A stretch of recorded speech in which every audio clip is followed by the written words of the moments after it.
J'ai tiré seulement d'une clé.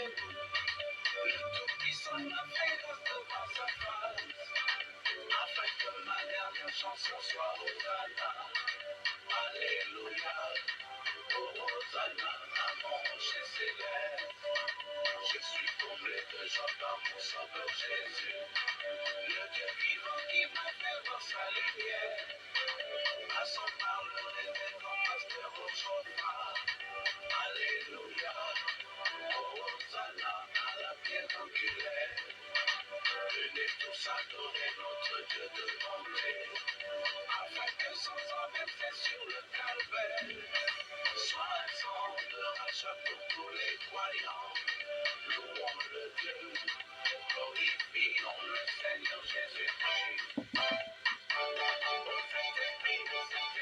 Alléluia, alléluia, alléluia. Merci à vous mes frères d'être arrivés. Mon frère Guillaume, salut. Mon frère Zagadou, Osho, salut. Mon frère D, salut. Degnatin, merci d'être arrivé sur le réseau de la parole de Dieu. Oui, nous appelons maintenant l'Esprit de Dieu. Et nous allons commencer dans 1 minute. Maintenant que vous m'encouragez à prêcher la parole de Dieu, en ce jour encore de semi-confinement,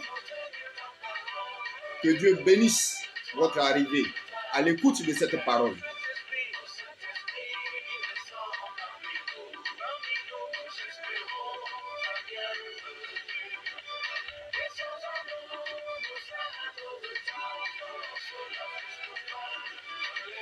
Merci Seigneur pour ces moments. Merci pour ta parole.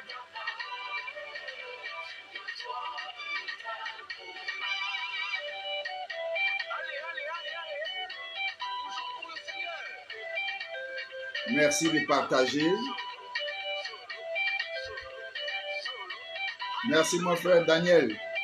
Mon fils Daniel est arrivé. Ensemble, nous allons essayer de lever le nom de Dieu. Alléluia, alléluia, alléluia. Merci ma fille, Yaro Élise. Merci pour ta présence et pour l'écoute de la parole de Dieu. Sois béni depuis ta position. Merci mon fils, Ézéchiel Céa. Donnez-moi 1 minute afin qu'ensemble, nous puissions disséquer la parole de Dieu en ce jour.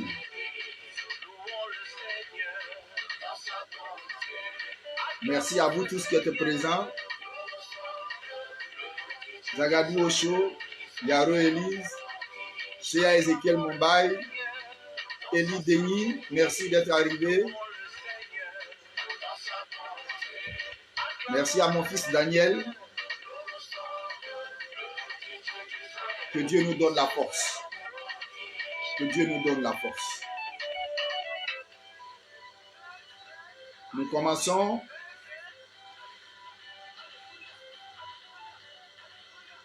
en demandant à Dieu de bénir et de fortifier ces moments, ces instants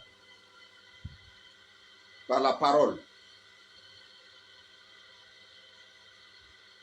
Que Dieu nous fortifie. Baissons la tête et prions. Jéhovah, Jésus-Christ, Saint-Michel, Dieu de gloire, voici le moment de ta parole. Après notre adoration personnelle, ceux qui sont restés avec moi désirent entendre ce que tu as à leur dire ce jour. Bénis ce pauvre tas d'argile que je suis bénis l'oreille attentive qui t'écoute et que cette parole fasse du bien à quelqu'un sur le net et dans le monde entier, au nom de Jésus-Christ. Amen. Merci à vous pour votre présence. Merci à la dévancière Yaroli de partager déjà. Dieu te bénisse. Aujourd'hui, nous avons 4 lectures. Ma fille Constance, bonne arrivée. Et Samuel Broubi. 4 lectures à notre actif. Mais je vais me focaliser spécialement sur les lectures du siège international.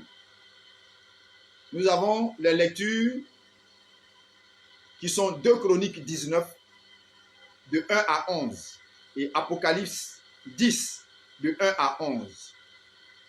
Et pour le Saint-Siège, nous avons Ézéchiel 23, de 6 à 9, et Éphésiens 4, de 17 à 24. Je voudrais me focaliser sur les textes du siège international. Parce que pour le Bénin, c'est intitulé « Le chrétien face à la corruption ».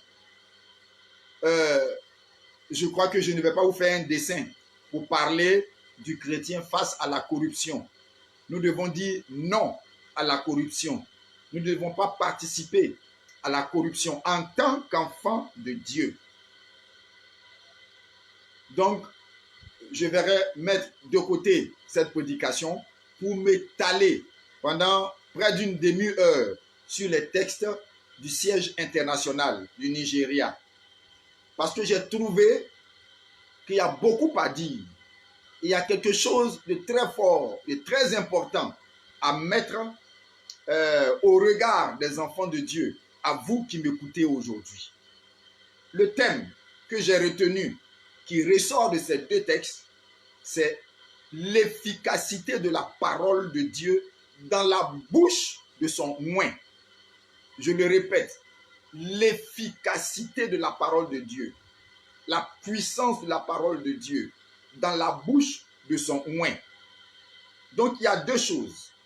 Il y a la puissance de la parole et il y a le serviteur qui est oint, qui a été mandaté et envoyé pour établir ou divulguer cette parole. Quand vous prenez les 2 textes, 2 Chroniques 19, 1 à 11 et Apocalypse 10, 1 à 11, il y a quelque chose qui se dégage très vite.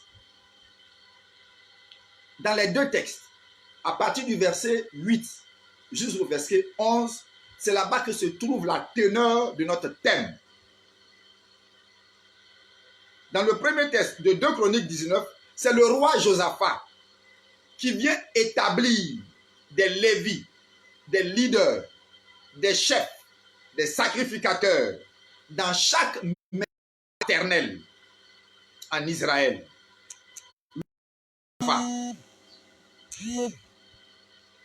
Qui vient pour établir des personnes sur le peuple. Et qu'est-ce qu'il leur dit à ces personnes? Le roi recommande à ses leaders qu'il a établis, il leur donne le pouvoir, 1, de juger le peuple, 2, de contester dans des affaires du peuple, 3, d'éclairer le peuple. Voilà ces 3 attributions que le roi donne au chef. Je dis bien au chef, au leader qu'il a établi sur le peuple. Il leur dit pourquoi. Il dit faites ce travail avec crainte, c'est-à-dire dans le respect des lois de Dieu. Faites-le avec fidélité, c'est-à-dire restez collés à la loi, à la parole de Dieu. Faites-le avec intégrité, c'est-à-dire d'être honnête, de le faire avec honnêteté. Pourquoi le roi demande cela? Il dit cela parce que lui-même ajoute, dans le but d'ôter l'ignorance, enlever l'ignorance. Et vous connaissez tous la parole de la Bible qui dit, mon peuple périt par manque de connaissance. En d'autres termes, pour d'autres versions, on dit le peuple est dans l'ignorance. Le peuple est dans l'ignorance. Merci mon fils Martin d'être arrivé. Et mon fils Isaac, Dieu vous bénisse depuis votre position. Donc, Le peuple est dans l'ignorance. Donc, il faut qu'on note, qu'on enlève l'ignorance afin d'éviter la colère de Dieu. C'est bien écrit, hein? Afin d'éviter la colère de Dieu. Voilà pourquoi j'ai dit que je vais me focaliser. Merci prophétesse Suzanne Daoud d'être arrivée. Dieu te bénisse depuis ta position. Donc, afin d'enlever l'ignorance, pour que Dieu ne soit pas en colère contre ses enfants. Mais je précise, à qui le roi Josaphat a donné ce rôle à jouer? C'est au chef qu'il a établi. Et nous allons rapporter cette parole à notre temps. Nous allons l'actualiser. Qui sont les chefs aujourd'hui? Quels sont ceux qui sont établis sur le peuple? Les pasteurs, les prophètes, les évangélistes, les devanciers, pour nous au christianisme céleste, les chargés de paroisse. C'est ceux-là qui ont été établis. C'est ceux-là qui ont reçu l'huile de l'onction sur leur tête. C'est ceux-là qui ont été mandatés pour diriger le peuple. Et c'est à ceux-là qu'on demande aujourd'hui de juger, de contester et d'éclairer le peuple. Donc la prédication ne concerne pas totalement le peuple. Mais le peuple, puisque vous êtes appelés à recevoir l'onction de Dieu, alors cela aussi vous concerne. Mais je veux parler spécialement et aujourd'hui, spécialement aux enfants qui dirigent, qui sont à la tête, aux chargés paroissiaux, aux présidents du comité, aux chefs qui dirigent dans la région, ou bien qui sont sur les districts, à ceux qui sont chefs de diocèse. C'est à ceux-là qu'on s'adresse aujourd'hui. Le deuxième texte n'est pas en reste. Le deuxième texte, c'est l'ange qui envoie un livre à l'apôtre. L'ange lui présente le livre et il dit à l'apôtre de le prendre. Et c'est l'apôtre qui va vers le livre. C'est l'apôtre qui prend le livre et il dit à l'apôtre, mange-le. C'est-à-dire, étudie-le, lis-le, regarde-le, enseigne toi-même, apprends dans le livre. Manger le livre, c'est l'étudier, c'est le lire, c'est le dévorer. Mange le livre et avale-le. Et il dit, quand tu vas le manger, il sera doux dans ta bouche. C'est comme je suis en train de parler de la part de Dieu. C'est bon de parler de la part de Dieu. C'est doux de parler de la part de Dieu. C'est agréable de parler de la part de Dieu. C'est bon d'être sur un pupitre et de prêcher aux hommes, de faire l'intéressant, de faire le connaisseur. Ça, c'est bon, c'est doux. Il dit, quand ça sera dans ton ventre, ça sera amer comme de l'absinthe. Parler est facile. Agir selon la parole est difficile. C'est ça, dans le ventre là. Façon, c'est amer. Façon, c'est difficile là. C'est comme ça on dit, c'est difficile de mettre la parole en pratique. Il dit à l'apôtre, prends et mange. Digère-le. Et c'est quand l'apôtre a fini de manger et de digérer complètement la parole que l'ange lui dit maintenant, je te donne maintenant le droit de prophétiser sur les nations. Écoute-moi. Écoute-moi très bien. Écoute-moi très bien. Mes dévanciers, mes pères, ce n'est pas pour vous agresser, mais sachez que si on n'est pas rempli, on ne peut pas donner. Si on n'est pas rempli, on ne peut pas donner. Merci mon supérieur Kouman d'être arrivé depuis Boaké. Je te salue. Ma soeur Gisèle, sois bénie. Sois bénie, ma soeur Gisèle. Que Dieu te bénisse depuis ta position. Si on n'est pas rempli par la parole, si on n'est pas soi-même, écoutez, un verre qui n'est pas rempli ne peut pas étancher la soif de quelqu'un. Si vous remplissez le verre à demi, à moitié, un quart, trois quarts, la personne va en redemander. Mais quand le verre est plein, alors tu peux étancher la soif de quelqu'un. Donc avant d'aller prêcher, il faut que vous-même soyez remplis de la connaissance de la parole de Dieu, de la connaissance de la vérité qui est dans la parole de Dieu. Pas un à peu près pour donner des réponses à peu près aux enfants de Dieu. Car les enfants de Dieu qui nous écoutent, eux aussi lisent. Si nous n'arrivons pas à les convaincre, nous n'arrivons pas à dire, c'est pour ça que le roi a dit au chef qu'il a établi, il dit juger. Contester dans les affaires. Quand il y a un litige, vous devez regarder à la lumière de la parole de Dieu à pouvoir trouver la solution du litige. Ensuite, éclairer les consciences. Mais maintenant, dans le deuxième texte, on donne le droit à l'apôtre de prophétiser, de parler, de dire. Voilà où va s'arrêter mes propos. Voilà le sujet que je tire de ces deux textes. C'est pour cela que j'ai intitulé mon texte « L'efficacité de la parole de Dieu dans la bouche du moins ». Je le répète, l'efficacité de la parole de Dieu dans la bouche du moins. Mon frère et ma soeur Sidonie, Sidonie, sois bénie. Donc ici nous voyons, nous cherchons quoi? L'efficacité. Nous ne cherchons pas des paroles à peu près. Nous ne cherchons pas à nous mettre au pupitre pour raconter des balivernes. Nous ne cherchons pas à distraire le peuple, à parler d'une affaire qui ne regarde pas la Bible. Car trop souvent, quand nos prédicateurs montent au pupitre, ils parlent d'autres choses qui n'ont rien à voir typiquement avec la parole de Dieu. La parole de Dieu leur sert simplement de vernis.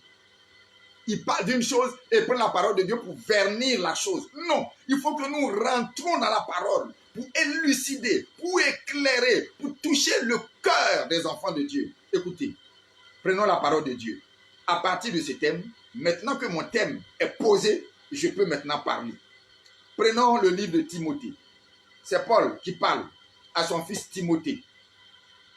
Il lui dit 2 Timothée 3. Allons-y avec 2 Timothée 3. 2 Timothée chapitre 3. Nous lisons verset 16. Et vous connaissez cette parole. Toute écriture est inspirée de Dieu. La Bible est inspirée de Dieu. Ça ne vient pas d'ailleurs.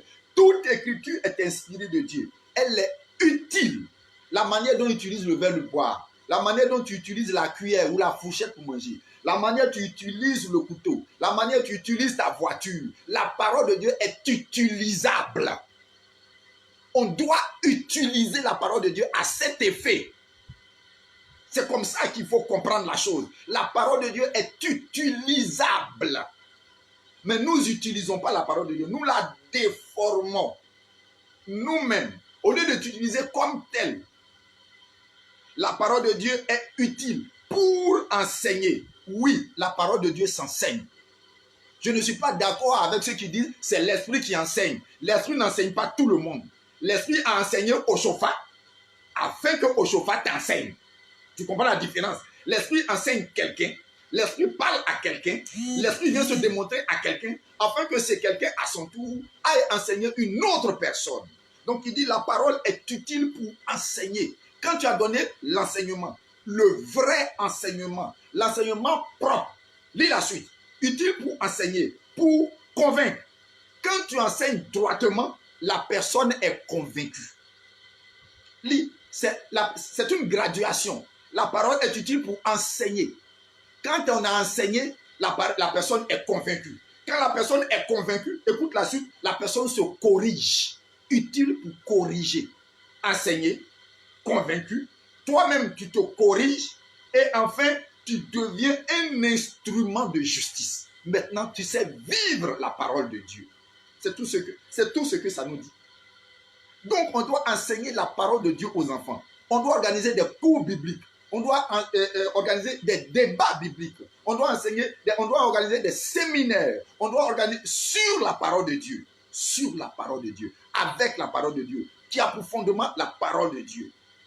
Voilà ce que nous ne faisons pas. Et nous passons notre temps à dire c'est l'esprit qui enseigne. L'esprit enseigne quelqu'un. Pour qu'à son tour, ce quelqu'un aille enseigner. Prenons Timothée. Allons-y. Si tu ne le crois pas, prends 2 Timothée 2. À partir du verset 2.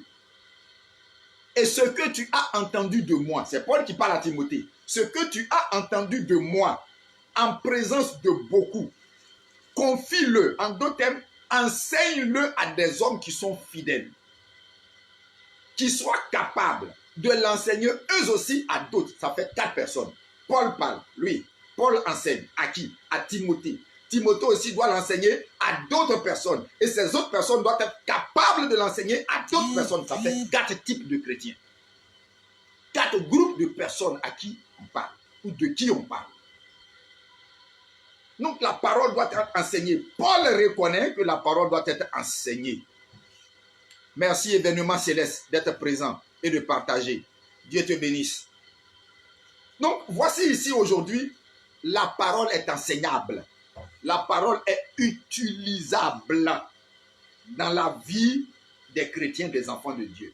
C'est pour cela, ceux qui sont chefs à la tête doivent se remplir, doivent s'imprégner, doivent étudier, doivent boire et manger la parole, disséquer la parole, connaître les différences des fluctuations de la parole, afin de pouvoir enseigner, afin que ceux qui nous écoutent soient convaincus et qu'ils corrigent leur comportement. Voilà l'efficacité de la parole dans la bouche de celui qui est mandaté. Allons plus loin. Paul parle toujours dans le livre de Romains. Et je prends Romains 10, à partir du verset 14. Paul parle. Comment donc invoqueront-ils celui en qui ils n'ont point cru? Comment les fidèles peuvent invoquer efficacement Jésus? C'est de ça qu'on parle. Comment un fidèle peut invoquer efficacement Jésus quand il est dans des problèmes? Et comment croiront-ils en celui dont ils n'ont pas entendu parler?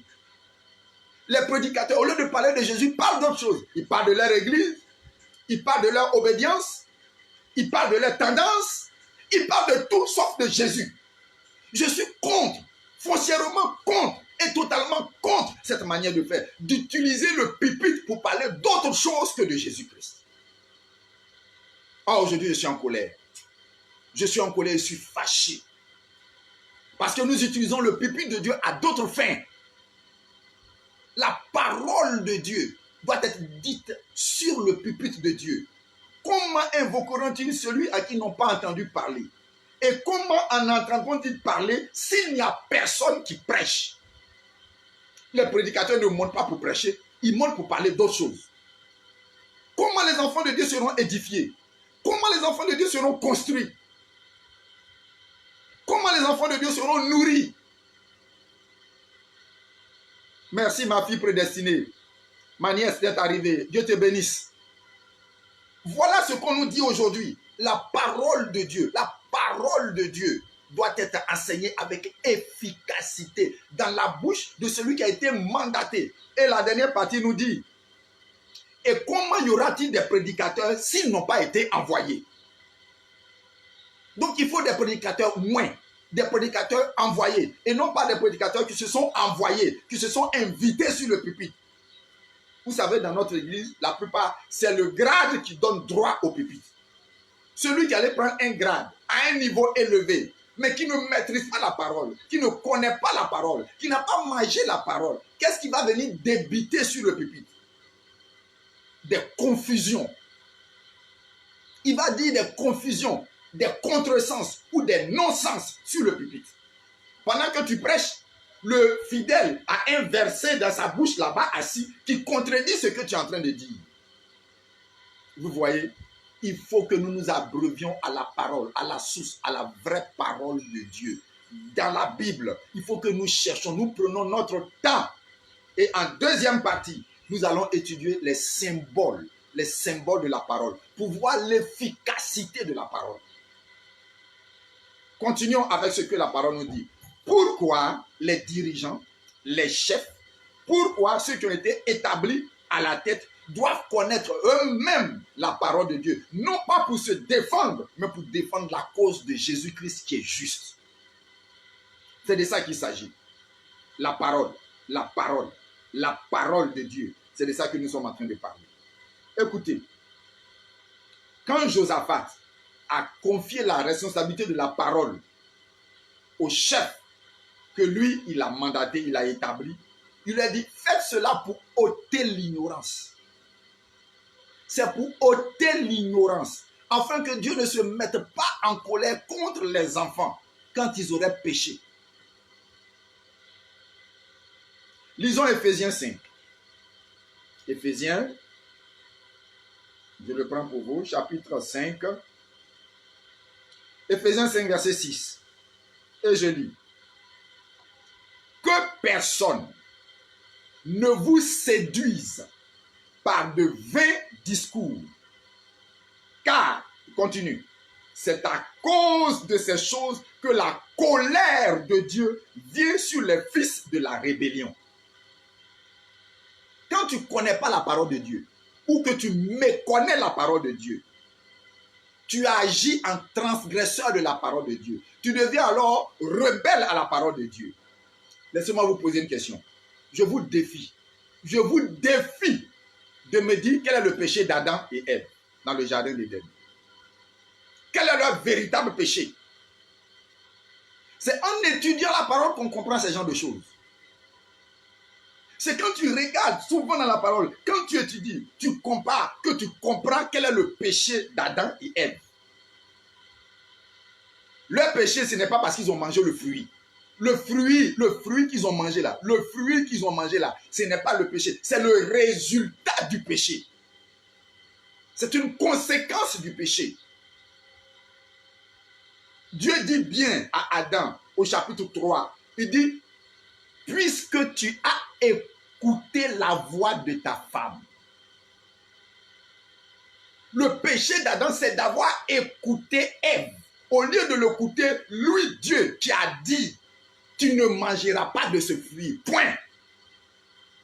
Ève en a mangé. Au lieu de faire comme ce que Josaphat a dit, Ève en a mangé. Quand Ève est venue lui dire, j'ai mangé de ce fruit, rien ne s'est passé. Il devait juger Ève. Il devait contester avec Ève. Il devait éclairer Ève. Il ne l'a pas fait. Lui-même a pris le fruit et en a mangé.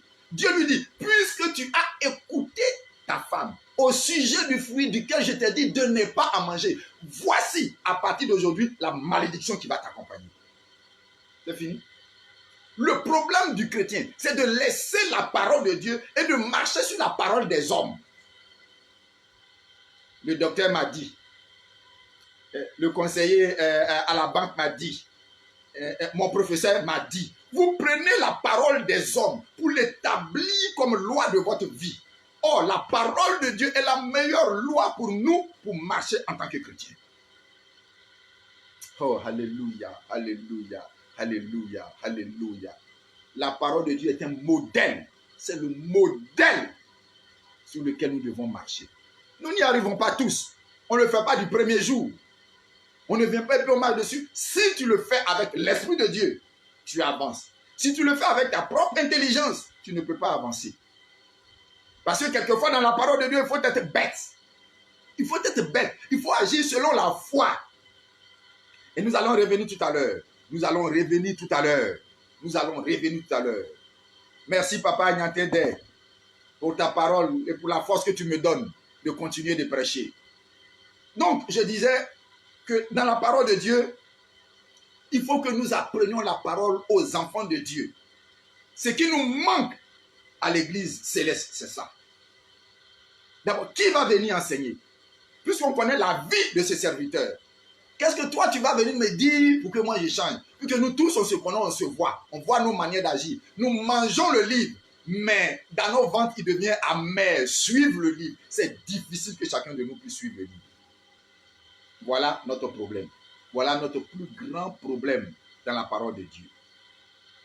Donc, ici nous voyons bien que la colère de Dieu vient sur nous parce que nous manquons de suivre la parole de Dieu. Non, Dieu se fâche avec nous parce que nous ne suivons pas ses enseignements. Or, cet enseignement, si nous ne l'avons pas reçu correctement, non, nous allons le faire incorrectement. Ça, c'est normal. Il faut recevoir la parole correctement pour marcher dessus correctement. Continuons. Nous allons voir le reste. Nous allons continuer. Revenons à Éphésiens 5, Éphésiens 4. Éphésiens 4, verset 20. Je continue. Éphésiens 4, verset 20-21. Mais vous, ce n'est pas ainsi que vous avez appris Christ. Tu entends? Ce n'est pas ainsi que vous avez appris Christ. Merci Cyril. Mon frère Cyril. Et mon frère Momboy Sieto d'être arrivé. Ce n'est pas ainsi que vous avez appris Christ. Si du moins, tu entends bien? Si du moins vous l'avez entendu. Et si conformément à la vérité qui est en Jésus-Christ. Donc il faut entendre la vraie parole.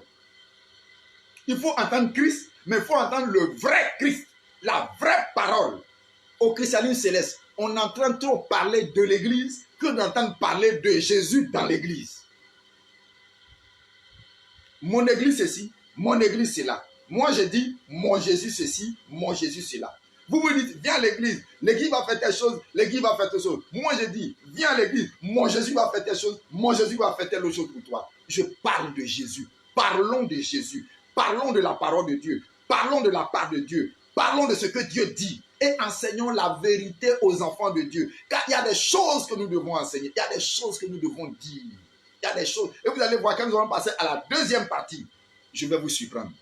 Je suis sûr que je vais vous surprendre. Parce qu'il y a beaucoup de choses à dire. Quand nous venons au peuple pour dire des faussetés, des contresens, des mensonges, vous affaiblissez la foi du fidèle. Vous tuez sa foi en lui. Vous amoindrissez sa croyance, sa manière de prendre Jésus. Ce qui fait que son adoration ne peut pas être parfaite. Son adoration ne peut pas rendre gloire à Dieu. C'est de ça qu'on parle. Enseignons Jésus conformément à la vérité de l'Écriture. Je continue. Pour passer à la deuxième partie. Parce qu'aujourd'hui, j'ai dit que je ne veux pas durer. Quand nous avons enseigné comme ça avec efficacité, l'homme de Dieu doit être rempli. L'homme de Dieu doit juger. L'homme de Dieu doit contester. L'homme de Dieu doit éclairer. Et dans le deuxième texte, l'homme de Dieu doit prophétiser sur ta vie afin que la bonne chose arrive.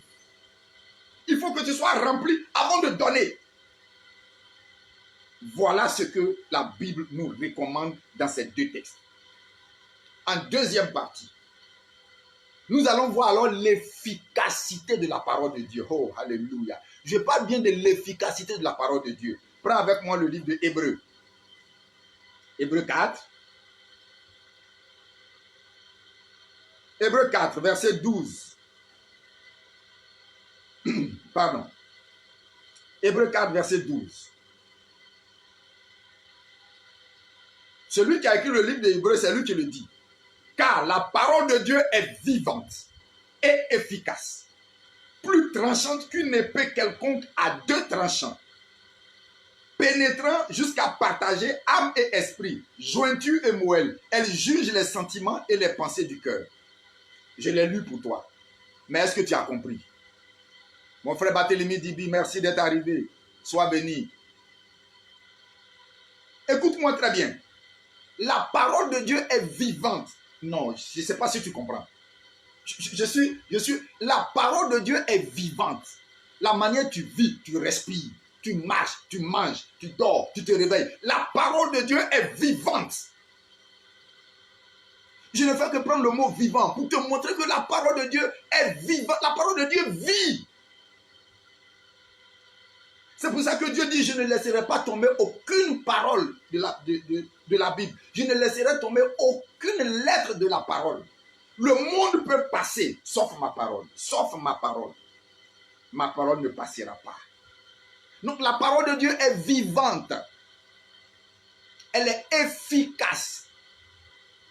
Dans d'autres versions, on a mis, elle est transitive. Elle est vivante, elle est transitive. Elle va droit au but. La parole de Dieu ne tourne pas. Va pas à gauche, va pas à droite. La parole de Dieu va droit. Oh Seigneur. La parole de Dieu est vivante. La parole de Dieu est efficace. La parole de Dieu est tranchante. Plus tranchante qu'une épée à deux tranchants. Pénétrant jusqu'à partager âme et esprit. Je m'arrête. Est-ce que tu connais un couteau qui peut partager l'âme et l'esprit? Tu connais un couteau? Le bistouri du médecin peut enlever le cancer de ton corps, peut enlever la maladie de ton corps. Mais est-ce que le bistouri du médecin, du chirurgien, peut partager ton âme et ton esprit? Mon frère, tu n'as pas peur de la parole. La parole peut partager ton âme, séparer ton âme de ton esprit. La seule arme qui fait ça dans le monde, c'est la parole de Dieu, qui peut partager esprit et âme. La seule parole qui peut rentrer pour séparer jointure et moelle. La seule parole qui peut juger tes sentiments. Le bistouri, le couteau du chirurgien ne peut pas séparer tes sentiments, ne peut pas connaître tes sentiments. Mais la parole de Dieu connaît tes sentiments. Ce qui est profondément ancré, caché en toi. La seule chose qui connaît cela, c'est la parole de Dieu. Comment vous laissez une si belle parole? Un gâteau qu'on vous a donné. On dit c'est pour vous. Dieu vous a donné un gâteau afin que vous le dégustiez. Vous le laissez, vous partez étudier autre chose. Vous partez étudier autre chose. C'est pas possible. Ça ne peut pas vous envoyer loin. Écoutez, laissez-moi parler. Il y a un docteur en médecine. Et quand le docteur en médecine parle, est-ce que tu discutes avec lui? Non. Quand il te dit prends 2 comprimés matin, 2 comprimés à midi, 2 comprimés le soir, tu discutes? Non, tu le fais. Le docteur en économie, quand il dit place ton argent ici, ici on ne peut pas placer l'argent. Dans ce temps de cours, dans cette période, ce n'est pas bon d'investir. Tu l'écoutes, non? Oui. Le docteur en pharmacie, quand il fabrique ses molécules, tu prends et tu avales, non? Oui. Pourquoi? Parce que tu crois en lui. Moi, je suis docteur de la parole de Dieu. De toute façon, il y a docteur et puis tu crois là. C'est comme ça, moi, je suis docteur de la parole de Dieu. Et si tu me crois, ton âme et ton esprit seront sauvés. C'est de ça qu'il s'agit. De toute façon, ils sont docteurs là. C'est comme ça, moi, je suis docteur de la parole de Dieu. Soyez des docteurs. Soyez remplis de la connaissance de Dieu. Étudiez la parole jusqu'à ce que la parole devienne vivante en vous. Ce n'est pas des paroles théoriques. C'est des paroles vivantes qu'on met à l'épreuve. Oh, alléluia, alléluia, alléluia. Il dit, cette parole peut séparer ton esprit de ton âme.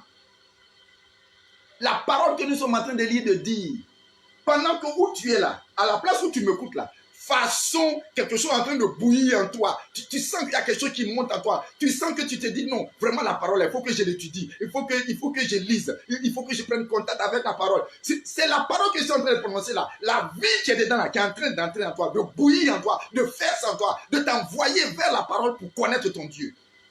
Sans la parole, on ne peut pas connaître quelqu'un. Sans la parole, on ne peut pas connaître quelqu'un. La personne avec qui tu vis là, c'est pas sa parole. Quand la personne part, tu dis, oh, toi tu es un faux type. Tout ce que tu dis là, quand tu dis dessus, puis tu ne peux pas faire. Pourquoi? À partir de sa parole. C'est la parole qui fait qu'on connaît quelqu'un. Étudier la parole. Je suis d'accord avec mon frère Abaoussi, le ministre Abaoussi, Mandé Maxime. Et vend des Bibles. Étudier la parole. Il envoie ses frères jusqu'à prendre son temps pour donner. Étudiez, vous avez des Bibles et vous les laissez de manière poussiéreuse au chevet de vos lits. Étudiez la parole, lisez la parole, buvez la parole, imprégnez-vous de la parole. Elle sera alors efficace dans votre bouche. Quand le médecin te dit, prends ça, tu le fais. Quand moi je prends la parole dans ma bouche et puis je dis, telle chose va t'arriver, ça arrive. Pourquoi? Parce que la parole est efficace dans ma bouche. C'est de ça qu'il s'agit. Prenez la parole et rendez-la recevable et efficace dans votre bouche. Ça, c'est la parole de Dieu dans la bouche du moins de Dieu. Deuxième partie. Nous allons voir l'efficacité de la parole elle-même. C'est de ça que nous avons lu tout à l'heure. Dans Hébreux 4, verset 12. L'efficacité de la parole. Le tranchant de la parole. La parole est incisive. À travers 7 symboles, je dis bien 7 symboles, nous allons voir l'efficacité de la parole.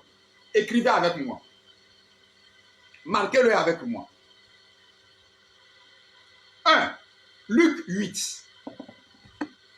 Si je le lis, vous allez comprendre.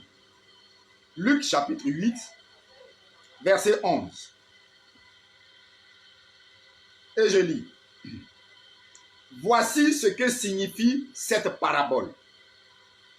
La semence, c'est la parole de Dieu. Premier symbole de la parole. La parole est comparée à quoi ici? La parole est comparée à une semence. Donc la parole est une semence. Je le répète, la parole, en un, la parole est une semence. Or, une semence est une graine qu'on met en terre. Pour que la graine germe, pousse et donne du fruit, les scientifiques à l'école nous ont dit qu'il faut 4 choses.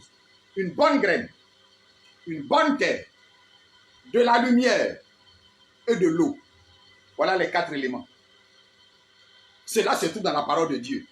Pour que la parole soit efficace en toi, il faut que tu plantes la petite parole que tu dis là, de la planter dans ton cœur, de l'arroser avec le Saint-Esprit, avec la prière, à la lumière du Saint-Esprit et l'eau de l'explication, de chercher partout, c'est ça qui va croître, qui va faire grandir. Et l'arbre va sortir, va pousser des branches et les branches vont donner des fruits.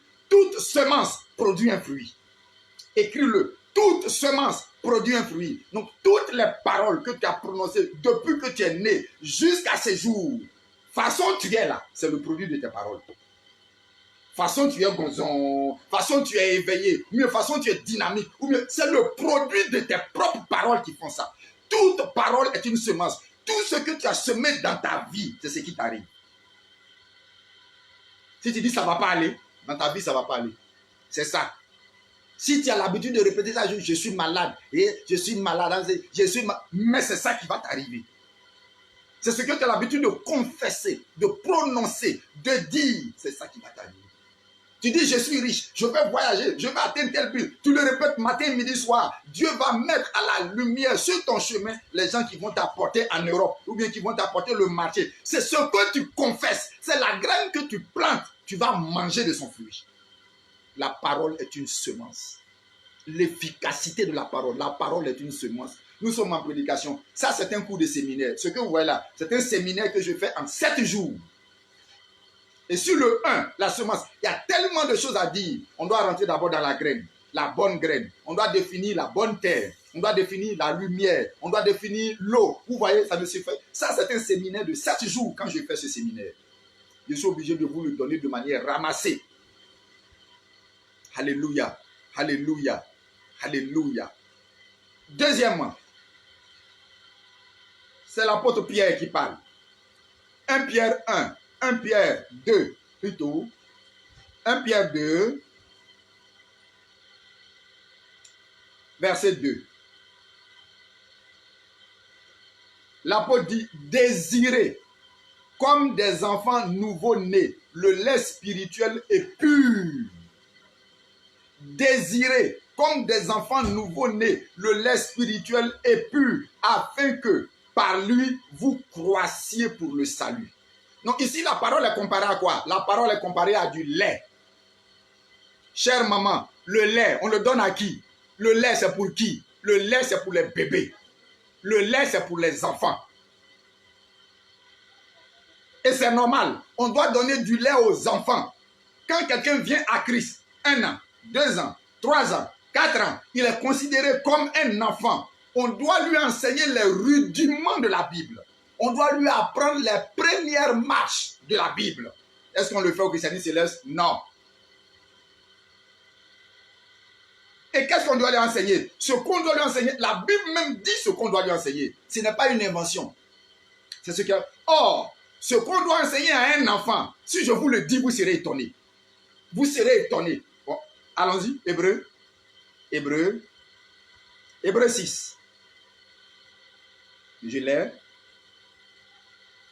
Hébreux 6 à partir du verset 1. L'apôtre dit, c'est pourquoi, laissant les éléments de la parole de Christ. Dans d'autres versions, c'est écrit, laissant l'enseignement élémentaire. Laissons l'enseignement élémentaire. Vous et moi, quand on allait à l'école primaire, le cours élémentaire, c'est quoi? CP1, CP2, CE1, CE2. Voilà ce qu'on appelle le cours élémentaire. Donc, quand quelqu'un vient pendant 4 ans, qu'est-ce qu'on doit lui enseigner? C'est ce que je vais dire là. C'est ça qu'on doit lui enseigner. L'enseignement élémentaire. Laissons l'enseignement élémentaire. Tendons à ce qui est parfait. Sans poser de nouveau le fondement du renoncement aux œuvres mortes. La première chose qu'on doit enseigner à un enfant, renoncer aux œuvres mortes. 1, c'est-à-dire la repentance. Renoncer aux œuvres mortes. Voilà la première chose qu'on enseigne à un enfant quand il arrive à l'église. 2, la foi en Dieu. 3, la doctrine des baptêmes. Je dis bien des baptêmes. Il y a 7 baptêmes. Moi, j'ai déjà étudié. Il y a 7 sortes de baptêmes. La doctrine des baptêmes. C'est bien écrit. 4, l'imposition des mains. 5, la résurrection des morts. 6, le jugement éternel. Il y a 7 jugements. Voilà ce qu'on doit enseigner pendant 2, 3, 4 ans aux nouveaux qui sont arrivés. Voilà ce qu'on appelle l'enseignement élémentaire. Voilà ce qu'on appelle le lait. Est-ce que toi, tu as déjà appris ça? On t'a déjà enseigné ça à l'église? le renoncement, la foi, la doctrine des baptêmes, l'imposition des mains. On t'a déjà enseigné ces choses? Non. Moi, je l'ai enseigné dans mon cours biblique, en 2e année à mes élèves. C'est de ça qu'il s'agit. Donner les choses de la Bible aux enfants de la Bible. N'allez pas inventer autre chose pour envoyer. Donc c'est pour ça ici qu'on appelle le lait. C'est pour ça que Pierre dit, désirez comme des enfants nouveau-nés. Quand vous êtes venus nouvellement, la chose qu'on doit vous donner, c'est le lait spirituel. C'est un enfant qui a besoin de téter les seins de sa maman. C'est un enfant spirituel. Troisièmement, nous allons dans Hébreu. Hébreu 5. Le même Hébreu. J'étais au verset chapitre 6. Maintenant je descends. 5. Hébreu 5. Verset 12. Vous en effet, qui depuis longtemps devrez être des maîtres, vous avez encore besoin qu'on vous enseigne les premiers rudiments. Vous avez vu? Ce que je viens de citer là, vous ne les connaissez même pas. Mais Paul dit, vous deviez d'abord connaître les premiers rudiments des oracles de Dieu. Vous en êtes devenus à avoir besoin du lait et non de la nourriture solide. Donc dans la parole, il y a ce qui est lait et il y a ce qui est nourriture solide. Ça, c'est le troisième élément. Le troisième élément, c'est la nourriture solide. Dans l'enseignement élémentaire qu'on vient de donner là, est-ce que vous avez entendu parler de diable dedans? Ça, c'est enseignement élémentaire. Nourriture solide. Comment délivrer? Comment chasser le diable? Comment vaincre Satan? Comment résister à la tentation? Comment s'élever au-dessus? C'est de ça qu'il s'agit. Comment prendre la parole de Dieu pour bâtir son intérieur? C'est de ça qu'il s'agit. C'est ce qu'on appelle la nourriture solide. J'ai remarqué qu'à l'église, on fait vice de procédure. On commence par les combats. Et puis c'est maintenant on va venir apprendre les choses rudimentaires. Frères, sœurs, apprenons comment ça marche dans l'esprit. L'efficacité de la parole de Dieu. 1. La semence. 2. Le lait. 3. La nourriture solide. 4. Allons-y rapidement. Psaume 119. Allons dans l'Ancien Testament. Psaume 119. Laissez-moi y être. Psaume 119. Verset 105. Et vous connaissez déjà ce verset. 119, verset 105. Ok, je l'ai.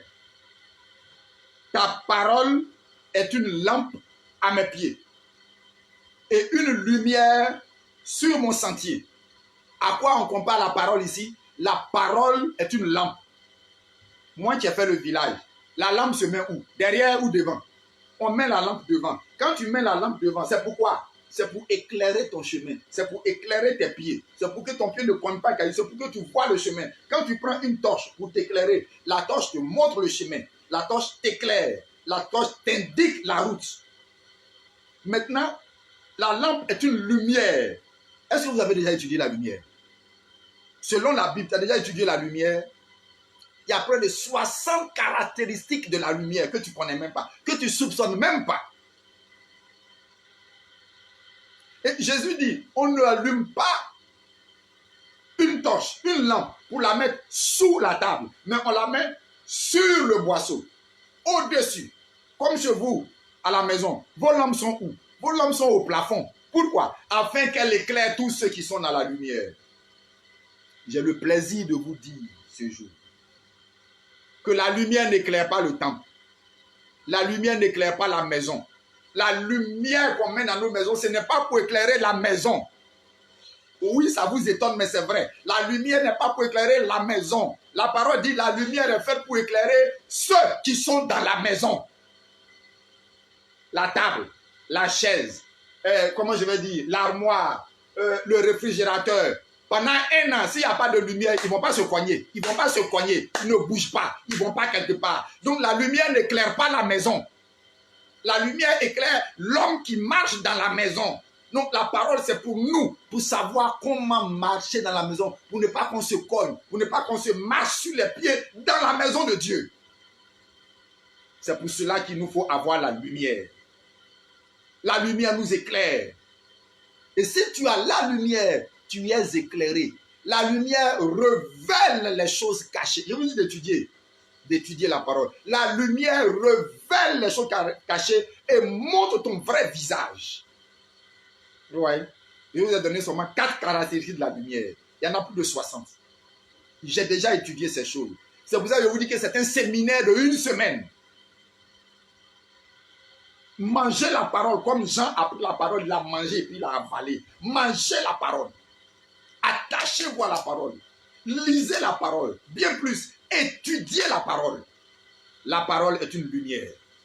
La parole de Dieu là est une lumière pour ta vie. Nous sommes au point numéro 5. Psaume 107. Allons-y dans le livre des psaumes. Psaume 107. Verset 20. J'y suis. Psaume 107. Le psalmiste dit, il envoya sa parole et les guérit. Oh, alléluia. Alléluia, alléluia. Merci Léa, ma fille Léa, à nos quoi d'être arrivée. Depuis ta position à, c'est où ça, à Divo, je te bénis. Donc il dit ici, il envoya sa parole et les guérit. Quand tu vas à l'hôpital pour te faire traiter, le médecin te fait une ordonnance. Tu envoies l'ordonnance à la pharmacie. Le pharmacien te donne des comprimés. Et les comprimés, tu viens les avaler. Pour faire quoi? Pour te guérir. Donc la parole ici est comparée à quoi? La parole est comparée ici à un comprimé. La parole de Dieu, c'est des médicaments. La parole de Dieu, c'est des comprimés. Prends les comprimés de Dieu pour être guéri. Et je ne te parle pas de manière théorique, hein. Je te parle de manière vraie, visible. Des choses qui sont faites dans ma vie. Des choses qui sont faites dans la vie de ceux que j'ai entendus. La parole, quand Jésus dit à quelqu'un, lève-toi, c'est un comprimé qu'il vient de donner. Quand Jésus tend sa main et dit, tu es guéri, c'est un comprimé qu'il vient de te donner. Quand tu avales, quand tu acceptes ce comprimé, comme tu acceptes le comprimé du pharmacien, tu guéris. Au bout de 3 à 4 sur une semaine, tu guéris. De la même manière, la parole est un comprimé. Je vais te raconter l'histoire d'une petite fille de 9 ans qui avait une tuberculose pulmonaire et une tuberculose osseuse. 9 ans, malade. Toute la tuberculose a rempli ses poumons et ses os. Elle va le dimanche à l'église pour prier avec sa maman. Elle vit avec sa mère. Et ce jour-là, elle entend le prédicateur prendre ce passage-là. Il envoya sa parole et les guérit. Et les fit échapper à la force, c'est-à-dire à la mort. Le prédicateur dit, la parole de Dieu guérit. De retour à la maison, la maman naturellement va à la cuisine pour faire à manger à sa fille. Après 5, 10, 15 minutes, la fille retrouve sa mère à la cuisine et lui dit, maman, est-ce que Dieu ment? La maman est un peu embarrassée. Pourquoi sa fille lui pose une telle question? Est-ce que Dieu ment? La maman lui dit, non, Dieu ne ment pas. La parole de Dieu est vraie. Elle dit, maman, est-ce que la Bible ment? Sa maman lui dit, non, Dieu ne ment pas. La Bible ne ment pas, puisque la Bible, c'est Dieu lui-même. Maman, à partir d'aujourd'hui, je ne prends plus les comprimés du médecin. Voilà la maman qui a affolé. Oh, ma fille, non, tu sais, il y a Dieu, mais il y a le médecin. Dieu a donné l'intelligence au médecin, c'est le médecin qui soigne. Pardon, ma fille, non. La fille dit, tu as dit Dieu ne ment pas. La Bible ne ment pas. Le prédicateur, le pasteur qui a prêché là ne ment pas. Si la parole de Dieu est vraie, je suis guéri. Je ne prends plus de comprimés. La fille, qu'est-ce qu'elle fait? Elle s'en va dormir. Le médecin lui a dit, prends ce comprimé-là 3 fois par jour. 3 comprimés le matin, 3 comprimés à midi, 3 comprimés le soir. La fille fait quoi? Dès qu'elle se réveille de son lit, elle fait la ronde de sa chambre en récitant, par ses meurtrissures, je suis guéri. Par ses meurtrissures, je suis guéri. Par ses meurtrissures, je suis guéri. Ça fait 3 fois. Elle dit, ça c'est pour le matin. À midi, elle revient. Elle fait la même scène. Par ses meurtrissures, je suis guéri. La parole me guérit. La parole me guérit. Ça c'est pour midi. Le soir, elle fait la même chose. Par ses meurtrissures, je suis guéri. La parole de Dieu me guérit. La parole de Dieu est un médicament. Au bout d'une semaine, La maman renvoie sa fille à l'hôpital pour faire un contrôle. Le médecin dit à la maman, je ne sais pas ce qui est arrivé. Je ne sais pas où tu as envoyé ta fille. Je ne sais pas qu'est-ce qui s'est passé. Mais les poumons de ta fille sont neufs comme un enfant de 2 ans. Et ses os, de ses os, toute la carie dans ses os ont disparu. Je ne sais pas qu'est-ce qui s'est passé, madame, mais votre fille est entièrement et totalement guérie de la tuberculose pulmonaire et de la tuberculose osseuse. La parole de Dieu est un médicament. Je te regarde droit dans les yeux et je le répète. La parole de Dieu est un médicament. Tu peux t'accrocher à la parole de Dieu pour la maladie. Tu peux t'accrocher à la parole de Dieu pour tes finances. Tu peux t'accrocher à la parole de Dieu pour ton loyer. Tu peux t'accrocher à la parole de Dieu pour ta vie conjugale. Tu peux t'accrocher à la parole de Dieu. C'est un médicament. Elle est efficace. Elle est vivante. Quand tu écoutes ce prédicateur, est-ce que tu ne sens pas que quelque chose boue en toi? C'est pour ça que je déclare au nom de Jésus, quel que soit le niveau de la maladie, si tu crois en la parole, tu es guéri maintenant même au nom de Jésus-Christ. Ce n'est pas ma parole, c'est la parole de Dieu. Et la parole de Dieu ne ment pas. Je l'ai prononcée parce que moi-même, j'y crois et j'en ai fait l'expérience. La parole de Dieu guérit. Amen. On est obligé d'évoluer, de continuer. 6e élément, Éphésiens chapitre 6. Nouveau Testament, retournons. Éphésiens chapitre 6. Éphésiens chapitre 6, verset 17. Et vous connaissez cette parole. C'est l'apôtre Paul qui écrit à l'église d'Éphèse et lui dit, prenez aussi le casque du salut et l'épée de l'esprit qui est la parole de Dieu. Oh, alléluia, alléluia, alléluia. L'épée de l'esprit qui est la parole de Dieu. Tu ne comprends pas? Je vais te faire un dessin. Prends un policier. Prends un gendarme. Prends un militaire. Habillé dans son bel uniforme. Avec les galons, les épaulettes, tout. Mais il n'a pas de pistolet. Est-ce qu'un voleur a peur de lui? Non. C'est de ça qu'on parle. Sans épée, le diable n'a pas peur de toi. Sans épée, tu ne peux pas effrayer le diable. L'épée est défensive et offensive. L'épée, avec l'épée, on attaque. Avec l'épée, on se défend. L'épée, c'est la parole de Dieu. Priez. Oh, je vais vous étonner. La prière n'est pas une arme. Je le répète, la prière n'est pas une arme. Nulle part dans la Bible, je n'ai vu que la prière est une arme. La prière est une communication entre Dieu et moi. C'est une communication. Exactement comme je suis en train de parler avec toi là, c'est une arme. Parler avec toi là, c'est une arme. Nous sommes en train de communiquer. Je parle, toi aussi tu écris. On communique. La prière n'est pas une arme. La première chose dont le diable a peur, c'est la parole. C'est une personne remplie de la parole de Dieu. Quand Jésus était dans le désert, tenté par le diable, il y a eu parole contre parole. Le diable parle, Jésus parle. Le diable parle, Jésus parle. Le diable parle, Jésus parle. Il n'a pas chassé le diable avec prière. Il n'a pas dit au nom de Jésus, quitte ici. Il n'a pas dit ça. Il n'a pas dit ça. Il dit change le caillou en pain. Jésus lui dit l'homme ne vivra pas seulement de pain. Il dit saute de l'église. Il dit je ne peux pas faire ça. Je ne peux pas sauter de l'église. Il dit voici je te donne le mot si tu te présentes devant moi. Il dit tu ne tenteras point l'Éternel ton Dieu. C'est écrit. Chaque fois il dit c'est écrit. Le diable a peur de l'épée. L'épée. L'épée. La mitraillette, le fusil, le pistolet, c'est ça qui est l'arme du chrétien. La parole, la parole, la parole. La parole. C'est pas autre chose. La parole. Avec mes enfants de France, pour vous qui êtes en France qui m'écoutez, avec le supérieur Barthélemy Ngouan, nous avons fait une plateforme où nous allons étudier cette semaine, à partir de cette semaine, nous allons étudier la prière le vendredi. À 19h chez moi, à 21h chez vous. Nous allons étudier la prière. Pour ceux qui veulent se connecter avec le supérieur Barthélemy en France, qui se connectent avec lui. Vous allez voir, nous allons étudier la prière de fond en comble. Ce que c'est que la prière.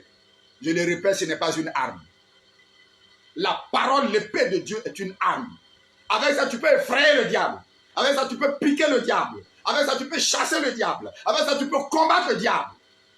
Quand le diable te tente, il ne te tente pas sur ta prière. Il te tente sur la parole. Tu ne comprends pas? La parole dit, tu ne commettras point d'adultère. Ça, c'est ce que la parole dit. Alors, qu'est-ce que le diable va faire? Le diable va envoyer une jolie fille devant toi pour voir si tu maîtrises, tu connais, tu appliques la parole. Ce n'est pas ta prière, c'est pas ta prière, c'est la parole. Il va te tenter sur la base de la parole. Amen. Ça, c'est le 6e élément. Le 7e élément, qui est le plus fort, le plus puissant, se trouve dans Jean 6. Jean chapitre 6, l'évangile de Saint Jean, chapitre 6, verset 63. C'est Jésus qui parle. Jean 6, verset 63. Il dit, c'est l'esprit qui vivifie. La chair ne sert de rien. Il n'a pas dit ne sert à rien. La chair sert à quelque chose. C'est elle qui soutient mon esprit. C'est pour ça que quand vous entendez l'esprit parler là, c'est dans un corps qui parle. Donc la chair sert à quelque chose. Mais la chair ne participe pas à l'esprit. Elle ne sert de rien. La chair ne sert de rien. Les paroles que je vous ai dites sont esprit et vie. La parole, c'est l'esprit. La parole est de l'esprit. La parole est un souffle, c'est du vent, c'est de l'esprit. Vous avez vu, on a dit séparer âme et esprit. C'est ce qui est esprit qui peut séparer ce qui est esprit. Le couteau du médecin ne peut pas séparer l'âme et l'esprit. Mais la parole peut le faire. Quand tu dis à un démon, sors, le démon est un esprit, il sort de ton esprit. Donc moi je peux le faire. Par la parole, je peux chasser le démon qui est esprit de ton esprit. Les paroles que nous disons sont esprit et vie. Pourquoi il ajoute cela? Parce que bien souvent, nous avons parlé de l'esprit et mort. Nous avons prophétisé sur nous-mêmes la mort. Ça ne va pas aller. Je ne vais pas réussir. Je suis sûr que le contrat là, ce n'est pas moi qui vais l'avoir. Moi-même, je n'aurai pas mon visa. Moi-même, vraiment, la maladie là, ça va me tuer. Nous prophétisons le négatif sur nous. Tout ce que nous disons, c'est de l'esprit. Mais l'esprit peut conduire à la mort. Mais Jésus vous engage à conduire à la vie. Les paroles que je vous dis sont esprit et vie. Toute parole que vous prononcez, c'est de la vie. Dieu est vie. Tout ce que Dieu dit, il le dit pour envoyer quelque chose à l'existence. Il dit pour créer. Toi aussi, si tu veux parler, parle pour créer. Parle pour faire avancer. Parle pour bénir ton foyer. Parle pour bénir ta femme. Parle pour bénir ton mari. Parle pour bénir tes enfants. Parle pour bénir ton entreprise. Parle pour bénir ton église. Dis des paroles qui apportent la vie. Les paroles que nous disons sont esprit et vie. La parole, c'est de l'esprit. La parole, c'est de l'esprit. Je le répète, il y a une chose que tu ne maîtrises pas, que tu ne comprends pas. Quand tu utilises la parole, tu es en train d'utiliser le langage de Dieu. Si on ne t'explique pas ça, tu ne vas pas comprendre. Quand tu utilises la parole là, tu es en train d'utiliser le langage de Dieu, la manière de parler de Dieu. Le code de Dieu. Comment Dieu parle avec Jésus là, c'est ça que tu es en train d'utiliser. Comment Dieu parle avec les anges, c'est ça que tu es en train d'utiliser. Comment Dieu parle pour créer, c'est ça que tu es en train d'utiliser. Mais toi tu utilises pour tuer. Dieu dit, parle pour créer, pour envoyer de nouvelles choses, pour envoyer à l'existence. Frères, sœurs, père, mère dans l'église. Et je suis désolé pour les femmes à celles à qui on a enseigné. Je vais écorcher plusieurs d'entre vous que la femme ne prêche pas l'évangile. J'espère qu'un jour j'aurai le temps de m'expliquer sur cela sur les réseaux sociaux. Pour vous et moi, pour qu'on puisse entendre une bonne fois pour toutes. Je l'ai déjà fait à San Pedro. Nulle part dans la Bible on a dit ça. C'est une mauvaise compréhension et interprétation parce que vous n'étudiez pas, vous lisez. Vous n'étudiez pas. Femme, lis ta Bible. Maman, lis ta Bible.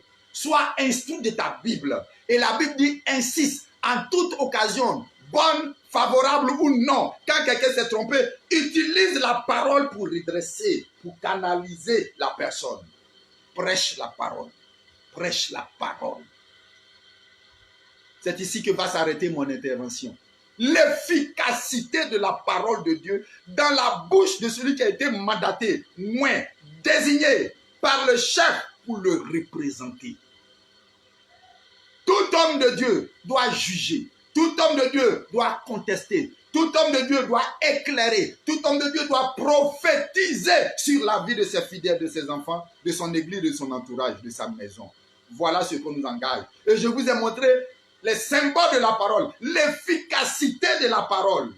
C'est pour cela que je sais maintenant que parmi vous, beaucoup vont commencer à prendre leur Bible au sérieux et à la lire. Je vais vous donner juste une astuce. Laissez l'Ancien Testament, c'est trop difficile. Prenez le livre de Matthieu. Quand tu as fini de lire le livre de Matthieu, va directement au livre de Luc. Laisse Marc, va à Luc.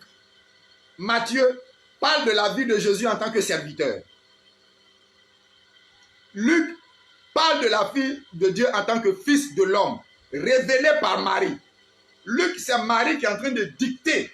Marie, la Vierge Marie, est en train de dicter à Luc ce que son fils Jésus a fait. Quand tu as fini de lire Matthieu, Luc, va lire maintenant Actes des apôtres pour voir comment les apôtres ont agi d'après la parole de Dieu. Quand tu auras lu ces 3 livres, tu seras armé. Tu vas comprendre certaines choses. Si tu veux ajouter, laisse Romains, c'est trop difficile. Laisse Galates, c'est trop difficile. Commence à lire Éphésiens, Philippiens et Colossiens. Ce sont des livres qui ne dépassent pas 6 chapitres. Lis-les, c'est facile. Et tu vas comprendre dedans comment Jésus marche avec l'Église. Quand tu as fini de lire ça maintenant, ces 5 livres, retourne à la Genèse. Pour aller lire maintenant Genèse, comment Dieu a marché avec les hommes anciens jusqu'à finir avec eux. Tu vas redécouvrir ce que tu as lu dans Matthieu, ce que tu as lu dans Luc, ce que tu as lu dans Actes des apôtres, ce que tu as lu dans Éphésiens, dans Philippiens et Colossiens. Tu vas retrouver ça dans la Genèse. Frères, sœurs, pères, mères, voici la parole de ce jour. Voilà pourquoi volontairement, j'ai laissé la prédication du Saint-Siège pour me cramponner à la prédication du siège international, parce que je pense que c'est un sujet sensible, important pour nous, en tant qu'enfants de Dieu, de prendre connaissance de la parole de Dieu, de la lire, de la manger, de l'avaler, de la digérer. Tout ce que je suis en train de vous enseigner, ça fait 30 ans que je l'ai lu. Je suis enceinte. Actuellement, je suis en train d'accoucher, afin d'être à nouveau enceinte par le Saint-Esprit. C'est-à-dire de nouvelles connaissances en moi pour pouvoir vous donner le meilleur que Dieu a déposé en moi. Soyez bénis par cette parole. Tout ce que vous avez entendu ce jour, que cela vous fasse du bien. Que cela vous guérisse. Que cela vous éclaire. Venant de la bouche d'un homme de Dieu, la parole vraie, certaine, légitime, légale.